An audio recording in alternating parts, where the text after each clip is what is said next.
여러분, 과일 좋아하시죠? 밥은 줄여도 과일은 몸에 좋으니까 많이 먹어야지. 이렇게 생각하시나요?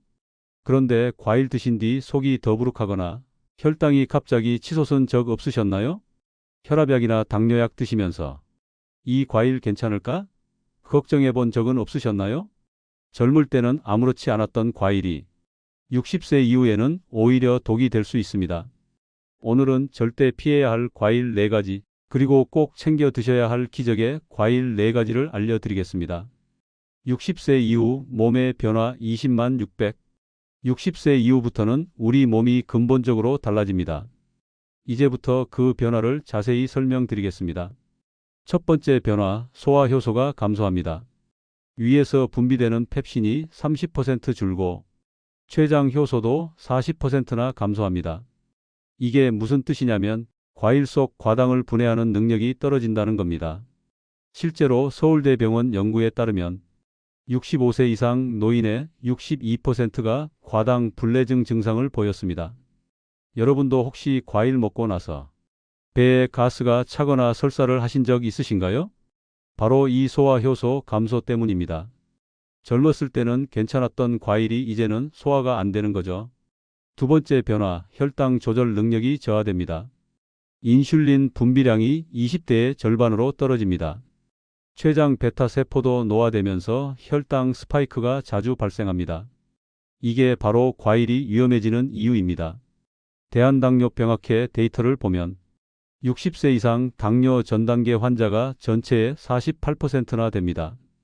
이런 분들이 과일을 잘못 드시면 혈당이 200, 300까지 치솟고 이게 반복되면 당뇨로 이어집니다. 세 번째 변화, 신장 기능이 약해집니다. 노폐물을 걸러내는 사구체 역과율이 매년 1%씩 감소합니다. 70세가 되면 신장 기능이 젊었을 때의 70% 수준밖에 안 됩니다. 과일 속 칼륨이나 옥살산 같은 성분이 제대로 배출되지 않고 쌓이게 됩니다. 이게 신장 결석이나 신부전으로 이어집니다. 네 번째 변화, 약물 대사 능력이 떨어집니다. 간의 해독 능력이 40% 감소하고 약물 배출 시간이 2배 길어집니다. 이 때문에 과일과 약의 상호작용이 젊었을 때보다 훨씬 위험해집니다. 실제로 삼성서울병원 응급실 데이터를 보면 약물 마이너스 식품 상호작용으로 입원한 환자의 73%가 60세 이상이었습니다. 여러분, 지금까지 4가지 변화를 말씀드렸습니다. 소화효소 감소, 혈당 조절 저하, 신장 기능 약화, 약물 대사 능력 감소. 이 4가지 변화 때문에 젊을 때 먹던 과일이 이제는 위험할 수 있습니다. 절대 피해야 할 위험한 과일 4가지. 자, 이제 본격적으로 절대 피해야 할 과일 4가지를 알려드리겠습니다. 첫 번째는 자몽입니다. 자몽 건강에 좋다고 많이 드시죠? 특히 아침에 자몽 주스로 시작하시는 분들 계시죠? 그런데 자몽은 약과 상호작용이 가장 많은 과일입니다. 자몽 속 프라노쿠마린이라는 성분이 문제입니다. 이 성분이 간의 CYP3A4 효소를 억제합니다. 이게 무슨 뜻이냐면 약이 분해되지 않고 체내에 쌓인다는 겁니다.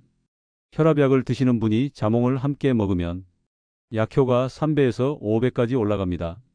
캐나다 의학저널에 실린 연구를 보면 자몽과 칼슘 채널 차단제를 함께 먹은 환자가 심장마비 위험이 4.3배 증가했습니다.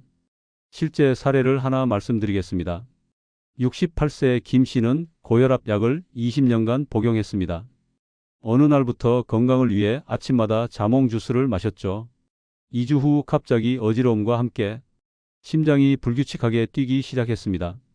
응급실에 실려가 검사해 보니 혈압이 8050까지 떨어져 있었고 심장 박동이 분당 45회로 느려져 있었습니다. 자몽 때문에 약이 과도하게 작용한 겁니다. 자몽과 상호작용하는 약물은 85종이 넘습니다.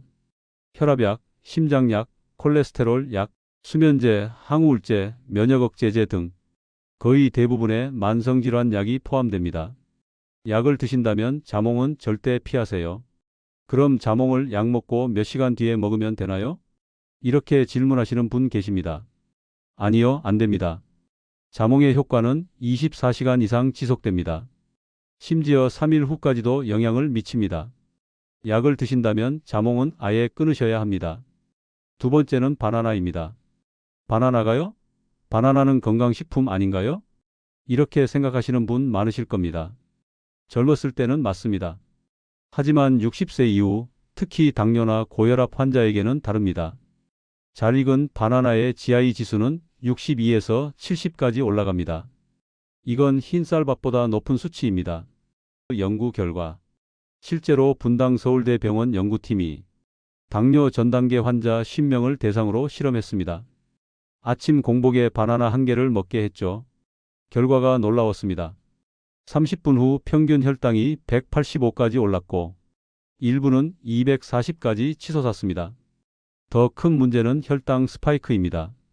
급격히 오른 혈당은 혈관 내피세포를 손상시킵니다. 이게 반복되면 동맥경화가 진행되고 심근경색이나 뇌졸중 위험이 커집니다. 실제로 연구 결과를 보면 혈당 스파이크가 자주 발생하는 사람은 심혈관 질환 위험이 2.7배 높았습니다. 바나나 한 개가 이런 위험을 만듭니다. 실제 사례입니다. 72세 박 씨는 당뇨 전단계 진단을 받았습니다. 의사가 식이 조절을 하라고 했죠. 박 씨는 밥을 줄이고 대신 아침마다 바나나 2개를 먹었습니다. 과일은 몸에 좋잖아요. 이렇게 생각했죠. 3개월 후 재검사에서 공복 혈당이 126으로 올라 있었습니다. 당뇨병 진단을 받게 된 겁니다. 그럼 바나나를 아예 먹으면 안 되나요? 아닙니다. 먹는 방법이 중요합니다. 덜 익은 초록색 바나나를 선택하고 식후에 소량만 드시면 괜찮습니다.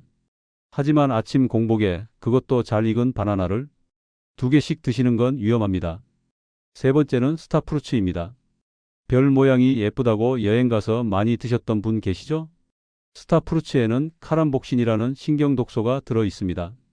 신장이 건강한 사람은 이걸 걸러내지만 60세 이후 신장 기능이 떨어진 사람은 이 독소를 제대로 배출하지 못합니다.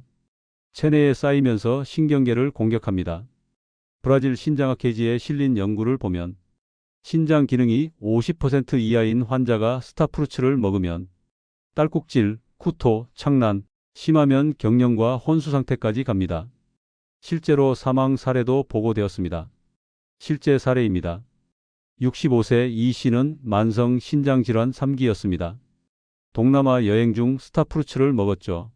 3시간 후부터 멈추지 않는 딸꾹질과 극심한 구토가 시작되었습니다.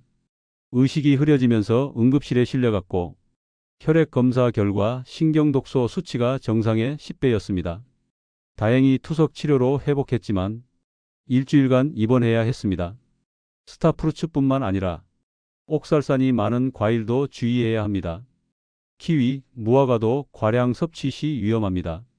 신장 기능이 약한 분들은 이런 과일들을 아예 피하시는 게 좋습니다. 특히 해외여행 중에는 더욱 조심하세요. 네 번째는 감입니다. 가을만 되면 많이 드시죠?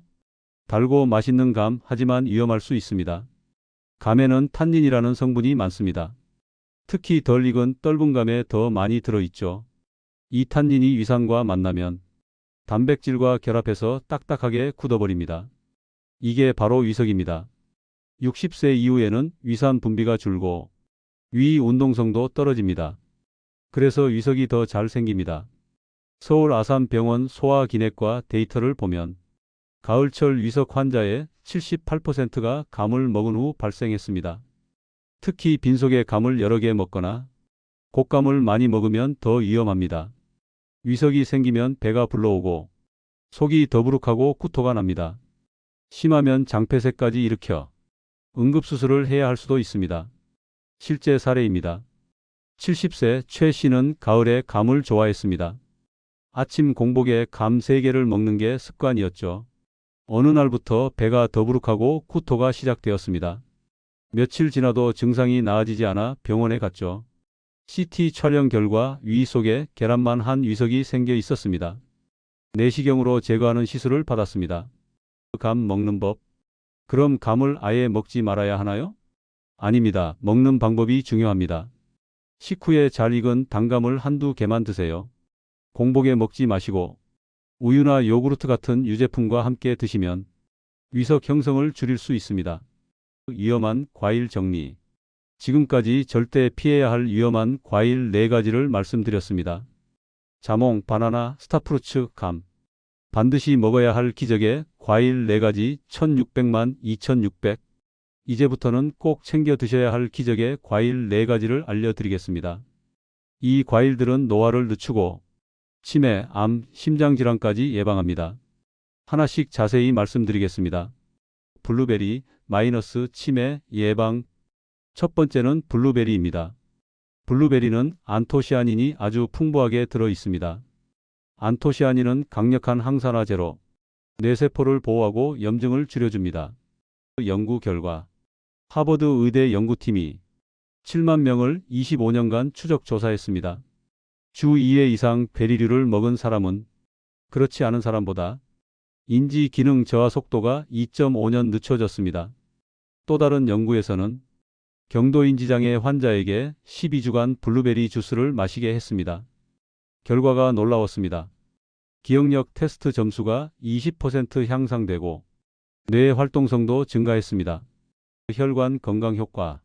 블루베리의 효과는 뇌만이 아닙니다. 혈관 건강에도 좋습니다. 안토시아닌이 혈관 내피세포를 보호하고 혈압을 낮춰줍니다. 실제로 고혈압 환자가 블루베리를 먹으면 수축기 혈압이 평균 57mmHg 내려간다는 연구 결과가 있습니다. 약을 줄일 수 있을 정도의 효과입니다.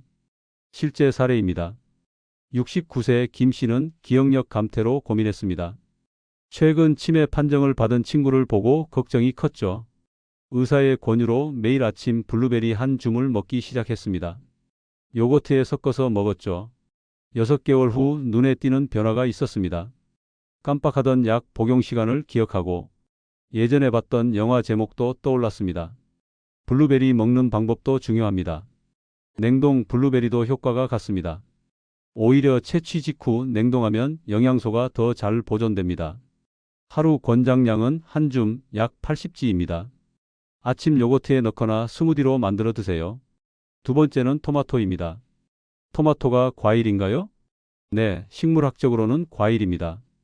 토마토의 핵심 성분은 라이코펜입니다. 강력한 항산화제로 암세포 증식을 억제합니다. 연구 결과 하버드 보건대학원 연구를 보면 주 10회 이상 토마토를 먹은 남성은 전립선암 발생률이 45% 낮았습니다. 여성의 경우에도 유방암 위험이 22% 감소했습니다. 위암, 대장암 예방 효과도 확인되었습니다. 조리 방법의 중요성. 토마토의 특별한 점은 익혀 먹을수록 좋다는 겁니다. 라이코펜은 열을 가하면 흡수율이 3배 이상 높아집니다. 이탈리아 나폴리 대학 연구팀이 실험했습니다. 생토마토를 먹었을 때 라이코펜 흡수율은 20%였지만 토마토 소스로 먹었을 때는 60%였습니다. 실제 사례입니다. 74세 박 씨는 5년 전 대장암 수술을 받았습니다. 재발 방지를 위해 식단 관리가 중요했죠. 매일 점심에 토마토 스튜를 먹기 시작했습니다. 토마토, 양파, 마늘을 올리브유에 볶아 끓인 간단한 요리였습니다. 5년간 정기검진을 받았는데 재발 없이 건강을 유지하고 있습니다. 담당 의사도 식단 관리를 칭찬했죠. 토마토 먹는 방법을 알려드리겠습니다. 방울토마토는 간식으로 좋고 큰 토마토는 요리해서 드세요. 토마토 소스 만들기도 간단합니다. 토마토를 깍둑 썰기해서 올리브유에 볶고 20분 끓이면 됩니다. 여기에 양파, 마늘, 바지를 넣으면 맛도 좋고 영양도 배가 됩니다. 파스타 소스, 스튜, 리조또에 활용하세요. 하루 권장량은 중간 크기 토마토 2개 또는 방울토마토 15개 정도입니다. 매일 꾸준히 드시는 게 중요합니다. 세 번째는 아보카도입니다. 요즘 인기 많은 과일이죠. 아보카도는 좋은 지방이 가득합니다. 단일 불포화지방산이 풍부해서 나쁜 콜레스테롤은 낮추고 좋은 콜레스테롤은 높여줍니다. 해시태그 연구 결과 펜실베이니아 주립대 연구팀이 45명의 과체중 환자를 대상으로 실험했습니다. 5주간 매일 아보카도 하나를 먹게 했죠.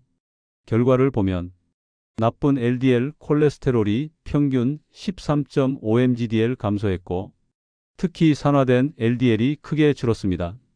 산화된 LDL이 중요한 이유는 이게 혈관벽에 쌓여서 동맥경화를 일으키기 때문입니다. 뇌 건강 효과. 아보카도는 뇌 건강에도 좋습니다. 비타민 E가 풍부해서 뇌세포막을 보호합니다. 캘리포니아 대학 연구에 따르면 매일 아보카도를 먹은 노인이 기억력과 주의력 테스트에서 더 높은 점수를 받았습니다. 실제 사례입니다. 67세 정 씨는 콜레스테롤 수치가 높았습니다. 총 콜레스테롤이 260, LDL이 180이었죠. 의사가 약물 치료를 권했지만 먼저 식단 조절을 해보고 싶었습니다. 매일 아침 아보카도 반 개를 먹기 시작했죠. 샐러드에 넣거나 토스트에 발라 먹었습니다. 3개월 후 재검사 결과가 나왔습니다. 총 콜레스테롤 220, LDL 140으로 떨어져 있었습니다. 약 없이 식단만으로 개선한 겁니다. 아보카도 먹는 법. 아보카도 먹는 방법입니다. 하루 반 개에서 1개가 적당합니다. 칼로리가 높으니 과량 섭취는 피하세요. 잘 익은 아보카도를 고르는 법. 손으로 살짝 눌렀을 때 약간 들어가면 먹기 좋습니다. 샐러드, 샌드위치, 스무디에 넣거나 그냥 소금 뿌려 먹어도 맛있습니다. 올리브유, 레몬즙과 함께 먹으면 더 좋습니다. 네 번째는 사과입니다. 하루에 사과 하나면 의사가 필요 없다. 이 말 그냥 속담이 아닙니다. 사과에는 펙틴이라는 수용성 식이섬유가 풍부합니다. 펙틴은 혈당을 천천히 올려줍니다. 연구 결과 코넬 대학 연구팀이 실험했습니다. 사과를 먹은 그룹과 사과 주스를 마신 그룹을 비교했죠. 사과를 먹은 그룹은 혈당이 완만하게 올랐지만 주스를 마신 그룹은 급격히 올랐습니다. 이유는 식이섬유 때문입니다. 사과의 펙틴이 당의 흡수를 늦춰주는 겁니다. 해시태그 장 건강 효과. 사과는 장 건강에도 좋습니다. 펙틴이 장내 유익균의 먹이가 되어 프로바이오틱스 효과를 냅니다. 변비로 고생하는 분들도 사과를 꾸준히 드시면 배변 활동이 개선됩니다. 항산화 효과. 또한 사과에는 퀘르세틴이 들어 있습니다. 강력한 항산화제로 염증을 줄이고 면역력을 높입니다. 핀란드 국립보건원이 9,000명을 28년간 추적했습니다. 사과를 자주 먹은 사람이 폐암 위험 46% 감소, 천식 위험 50% 감소, 제2형 당뇨 위험 28% 감소했습니다. 실제 사례입니다. 71세 한 씨는 만성 변비로 고생했습니다. 일주일에 한두 번 겨우 보는 정도였죠. 의사가 사과를 권했습니다. 매일 아침 사과 1개를 껍질째 먹기 시작했습니다. 2주 후부터 변화가 생겼습니다. 매일 아침 규칙적으로 배변할 수 있게 되었습니다. 사과 먹는 방법입니다. 반드시 껍질째 드세요. 껍질에 펙틴과 퀘르세틴이 집중되어 있습니다. 하루 한두 개가 적당하고 아침이나 간식으로 드세요. 깎아서 먹기보다는 통째로 먹는 게 좋습니다. 사과의 종류도 다양합니다. 부산은 단맛이 강하고 홍옥은 새콤한 맛이 납니다. 당도가 걱정되시면 새콤한 품종을 선택하세요. 그래도 혈당 부담이 적습니다. 올바른 과일 섭취법 2600끝. 지금까지 좋은 과일과 피해야 할 과일을 살펴봤습니다. 이제 실제로 어떻게 먹을지 딱 정리해 드립니다. 핵심은 4가지입니다. 무엇을 언제 얼마나 어떻게. 1. 언제 먹을까? 공복은 피하세요. 특히 아침 공복 과일은 혈당이 급히 오를 수 있습니다. 식후가 안전합니다. 식후 30분 전후 소량으로 드세요. 밤늦게는 피하세요. 과일의 당분이 수면의 질을 떨어뜨릴 수 있습니다. 해시태그 2 얼마나 먹을까? 하루 한두 개가 적당합니다. 컵 기준 1컵 분량이면 충분합니다. 베리는 한 줌이면 됩니다. 손 규칙으로 기억하세요. 사과는 주먹 하나 크기 1개, 베리는 한 줌 약 80g, 토마토는 중간 2개, 아보카도는 반 개에서 1개. 3. 어떻게 조합할까? 과일만 단독은 피하세요. 단백질, 지방, 식이섬유와 같이 드세요. 요거트와 베리 조합이 좋습니다. 아보카도와 통곡물 토스트도 좋습니다. 식후 토마토와 달걀 요리도 좋은 선택입니다. 이렇게 드시면 당 흡수가 천천히 되고 포만감이 오래 갑니다. 4. 무엇을 피할까? 주스는 피하세요. 식이섬유가 거의 없어서 당이 빠르게 흡수됩니다. 스무디 과량도 주의하세요. 말린 과일 한 봉지는 과일 여러 개를 먹는 것과 같습니다. 시럽 절임 과일과 설탕 코팅 간식은 가급적 제외하세요. 해시태그 5 약물과 상호작용 주의. 혈압약, 심장약, 지질강화제, 수면제, 항우울제 등과 충돌할 수 있습니다. 새로운 과일 주스나 농축액을 시작할 때는 담당 의료진과 먼저 상의하세요. 철분제는 유제품, 카페인, 고섬유질과 시간 간격을 두면 흡수가 좋아집니다. 이육질환별 맞춤 팁. 당뇨 또는 전당뇨라면 식후 소량으로 드세요. 베리류를 우선하세요. 바나나는 덜 익은 것으로 반 개부터 시도하세요. 신장 기능이 약하다면 칼륨 과량을 피하세요. 사과, 베리, 포도처럼 부담이 덜한 과일을 선택하세요. 위장이 예민하다면 떫은 감 공복 금지입니다. 산이 강한 과일은 식후에 소량만 드세요. 7. 장보기와 보관 요령. 베리는 구입 후 씻고 물기를 완전히 제거하세요. 키친타월을 깔아 용기에 담아 냉장 보관하세요. 사과는 껍질째 드세요. 껍질에 식이섬유와 항산화 성분이 집중되어 있습니다. 아보카도는 손으로 눌렀을 때 살짝 들어가면 익었습니다. 익힌 뒤 냉장 보관하세요. 토마토는 실온에서 숙성 후 가볍게 조리하면 영양 흡수가 좋아집니다. 해시태그 8일주일 실천 예시. 월요일 아침 요거트와 블루베리 한 줌. 점심 식후 토마토 1개. 화요일 아침 귀리와 호두, 사과 반 개. 점심 식후 방울토마토 한 접시. 수요일 아침 삶은 달걀과 아보카도 반 개. 점심 식후 사과 1개. 목요일 아침 요거트볼과 라즈베리. 점심 토마토 수프 1컵. 금요일 아침 통곡물 토스트와 아보카도. 점심 식후 베리 한 줌. 토요일 아침 사과 반 개와 견과류. 점심 토마토 오이 샐러드. 일요일 아침 요거트와 블루베리. 점심 식후 사과 반 개. 체크포인트. 공복 과일 금지. 하루 한두 개 이내. 단백질 지방 식이섬유와 함께. 약 복용 중 자몽 해피. 이 네 가지만 기억하세요. 오늘 내용 정리해 드리겠습니다. 60세 이후에는 몸이 변합니다. 소화효소 감소, 혈당 조절 저하, 신장 기능 약화, 약물 대사 능력 감소. 이 네 가지 변화 때문에 과일 선택이 중요합니다. 절대 피해야 할 과일 4가지. 자몽은 약물 상호작용으로 심장마비 위험. 바나나는 혈당 급상승. 스타프루츠는 신경독소. 감은 위석 형성. 반드시 먹어야 할 과일 4가지. 블루베리는 치매 예방. 토마토는 암 예방. 아보카도는 혈관과 뇌 건강. 사과는 만능 과일. 올바른 섭취 방법. 공복 피하고 식후에. 하루 한두 개. 단백질 지방 식이섬유와 조합. 자몽은 약 복용 시 절대 금지. 오늘 내용이 도움이 되셨다면 좋아요와 구독, 알림 설정 부탁드립니다. 부모님과 지인께 꼭 공유해 주세요. 여러분의 과일 루틴과 실천 인증을 댓글로 남겨주세요. 건강한 하루 되세요. 감사합니다.